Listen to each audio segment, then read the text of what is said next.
Rodelyn Perez nagsalita ng mga boss at sinabi niya mismo, tinalo lang ng magtataho si Eman Bacosa.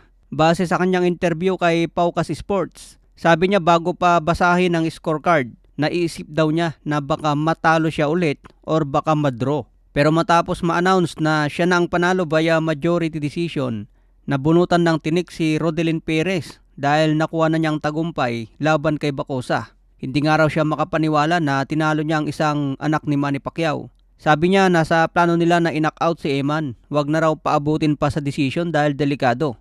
Kaso matigas daw si Eman at may lakas. Nasabi na lang ni Perez sa mga fans na tinalo ng magtataw si Eman dahil sinasabi daw na magtataw lang siya.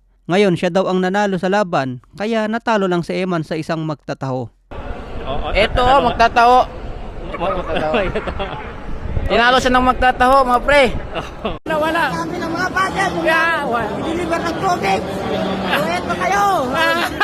Sa ngayon may kartada si Eman na 8 wins, may 2 talo na. Si Perez naman 6 wins, 4 loss. Proud si Perez sa kanyang Philippine Boxing Federation belt dahil nakuha niya ito laban sa anak ni pambansang kamao. Maraming fans ang nagsasabi na parang wala daw nagbago sa galaw ni Eman Bacosa.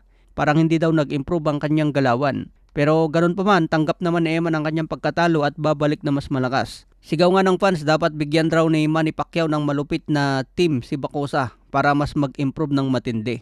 Lalo na lightweight division ito lumalaban at posible nga abot yan hanggang welterweight. Sa tangkad ni Eman mga boss, mas malalakas at mabibilis ang mga katapat niya sa kanyang division. Kung kay Rodelyn Perez na 3 beses na agad bumagsak, paano na lang kung napalaban siya sa mga Mexican warrior na batak sa amateur at maraming laban. Sa ngayon edad 22 pa lang si Eman at marami pang laban na darating kung magpatuloy pa sa kanyang boxing career. Sabi nga ni Eman dati, target niya maging undisputed champion at gusto rin niya gumawa ng sariling pangalan sa boxing. Pangarap din niya na balang araw makahawak siya ng isang world title belt. Sa ibang banda kasi meron fans na sumugod kay Silver Boys, pinusasan ng pulis.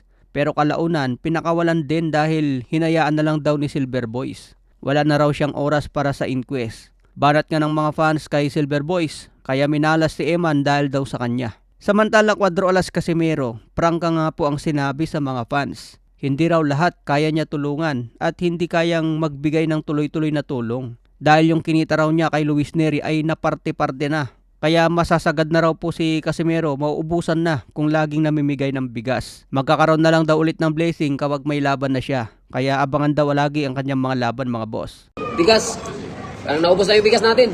Daming na bigyan natin ng bigas at di kasi natin mabigyan lahat. Kasi lahat yan, may share na yan lahat.